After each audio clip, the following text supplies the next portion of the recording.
hayi iKwaZulu Natal ihamba phambili ngisho kwi-teenage pregnancy sesilontshile istrategy ngenxa yokuthi sizama ukuthi besifundazwe esizamayo ukuhamba phambili ukubhekelela inkinga ebhekene nemphakathi yakithi. Ngithi akuphawuleke nako lokho siphinde kulomnyango ke wezokuphepha sathi hayi sekwanele manje labantu abagcaluza lapha abagcwele bokufika abangena amaphepha abahambe manje babuyela ezweni labo. Kodwa ke sakhuluma kahle sathi ukulungisa leyo nkinga kufanele singephuli nodwa umthetho. Kufanele silandele umthetho.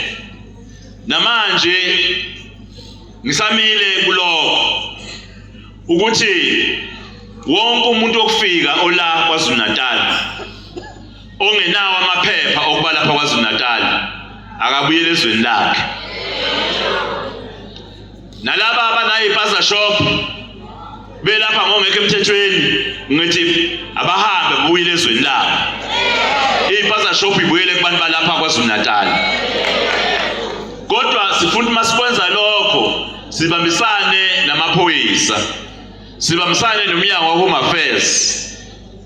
Akufanele sibonakale ngazi ukuthi sinenzondo ngoba ayikho inzondo.